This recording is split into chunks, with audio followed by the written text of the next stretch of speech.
Assalamualaikum warahmatullahi wabarakatuh. Perkenalkan, di sini saya Alfi Septiani, NIM P1337424519010. Di sini saya akan menjelaskan tentang hubungan dukungan sosial keluarga dengan emesis gravidarum pada ibu hamil trimester 1.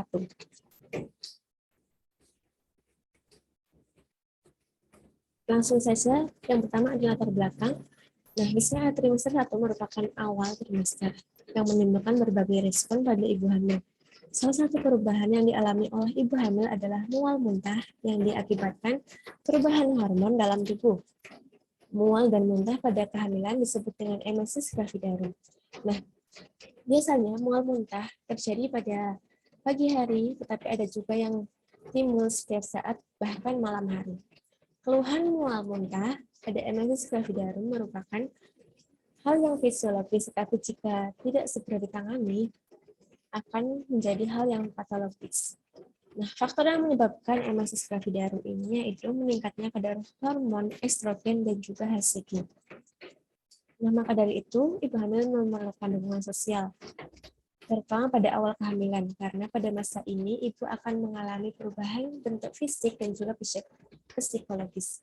Di masa adaptasi ini, ibu membutuhkan dukungan dari orang-orang terdekat. Dukungan sosial ini bisa berupa dengan dukungan emosional atau motivasi, saran evaluasi diri, dan tindakan nyata dalam menyelesaikan masalah ibu. Selanjutnya ada rumusan masalah. Nah, rumusan masalah atau masalah dalam penelitian ini ialah apakah ada hubungan antara dukungan sosial keluarga dengan emesis gravidarum pada ibu hamil trimester pertama. Untuk tujuan di sini ada tujuan umum dan tujuan khusus. Tujuan umumnya yaitu untuk mengetahui hubungan antara dukungan sosial keluarga dengan emesis gravidarum pada ibu hamil trimester pertama.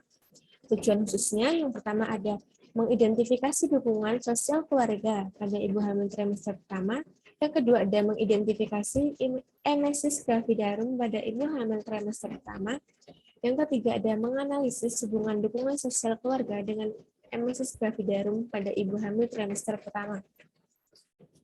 Selanjutnya ada manfaat.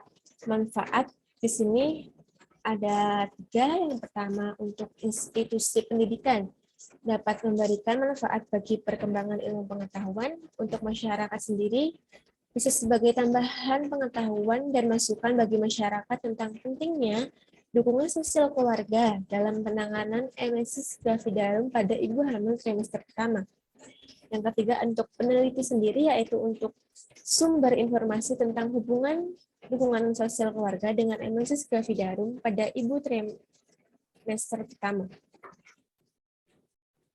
Selanjutnya ada ruang lingkup. Ruang lingkup yang pertama adalah variabel bebas, dukungan sosial keluarga pada ibu hamil trimester pertama. Variabel terikatnya ada emesis gravidarum. Yang ketiga ada respon dengan teliti, yaitu ibu hamil trimester pertama yang mengalami emesis gravidarum. Yang keempat ada lokasi penelitian ini di wilayah kerja Puskesmas Borobudur, Kabupaten Magelang. Nah, untuk waktu penelitiannya yaitu bulan Februari sampai Maret 2021. Selanjutnya kita memasuki tinjauan teori. Yang pertama di sini adalah trimester pertama kehamilan.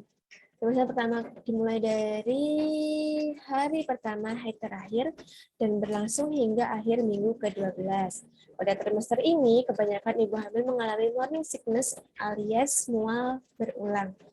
Nah, adapun beberapa keluhan pada awal kehamilan seperti muncul bercak darah dari vagina, nyeri payudara, sembelit, mengidam, sering buang air kecil, mood gampang berubah, dan juga morning sickness.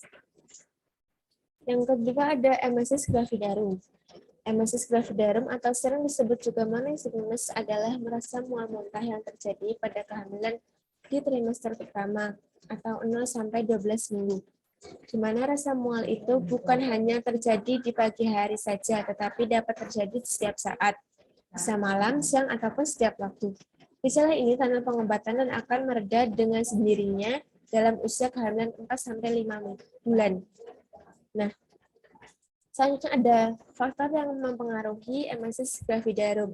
Yang pertama, faktor psikologis, yaitu Misalnya takut terhadap kehamilan atau persalinan, rumah tangga retak, takut terhadap tanggung jawab sebagai ibu.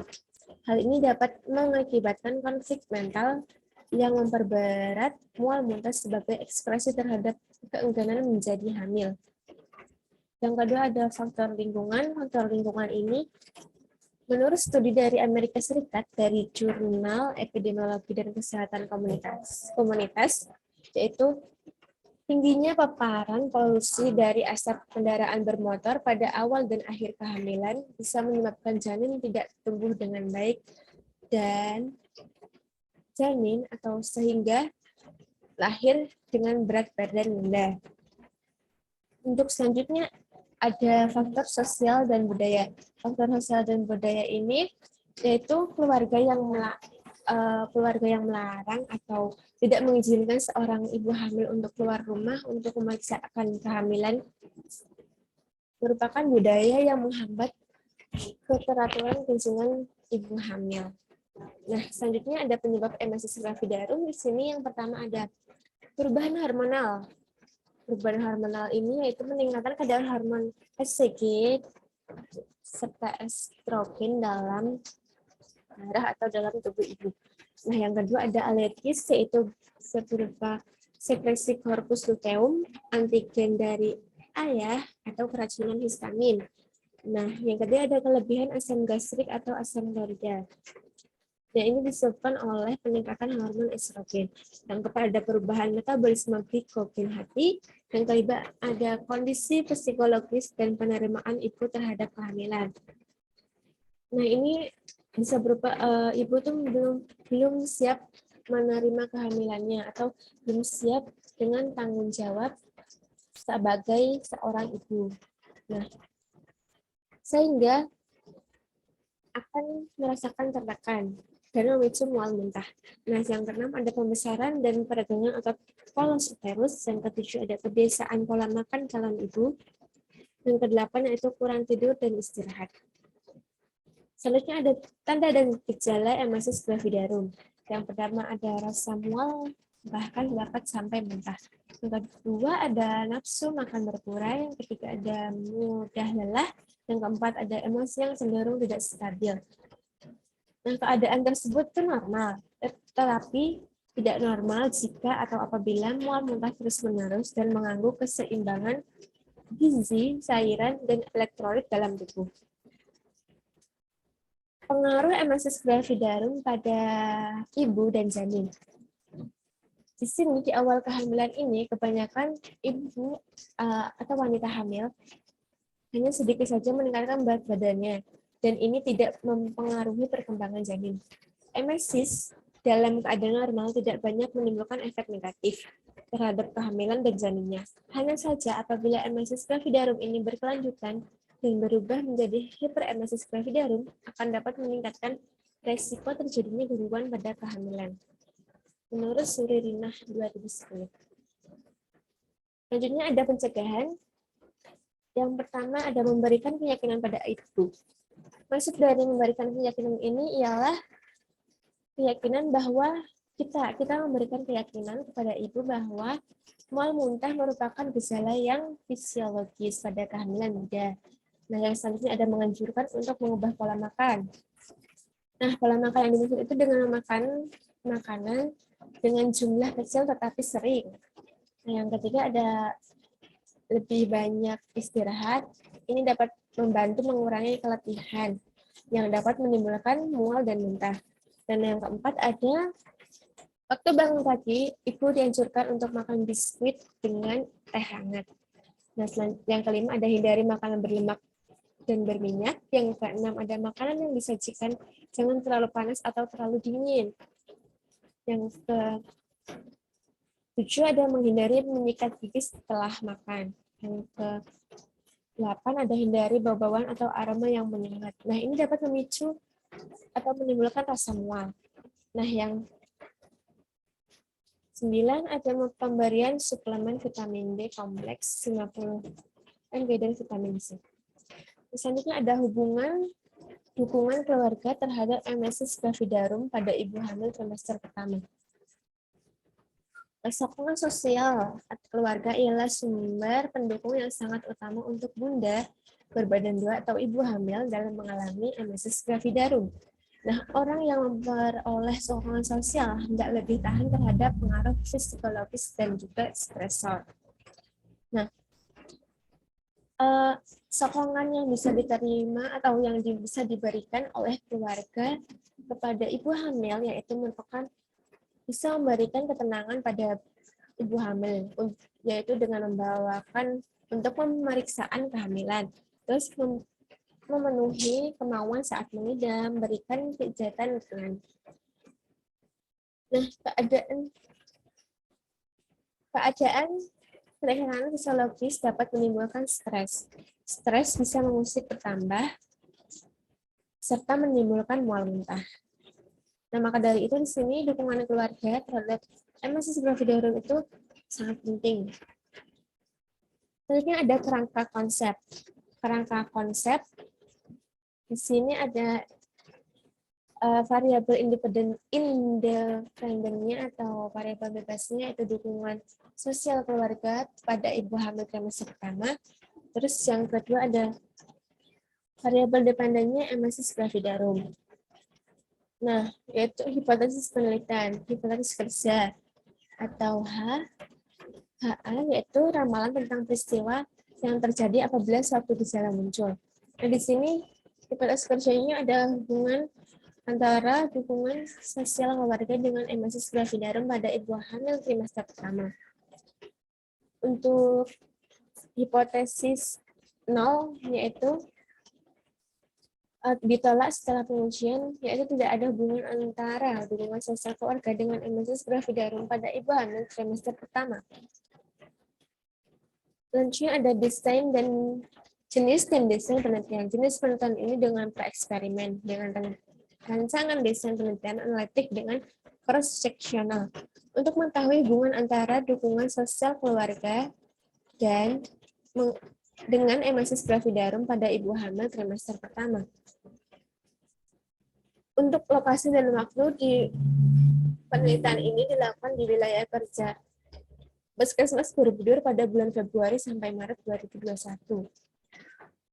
Untuk populasi dan sampelnya, yaitu populasi pada penelitian ini adalah semua ibu hamil trimester pertama yang ada di wilayah kerja Puskesmas Borobudur dengan jumlah sebanyak 27 orang.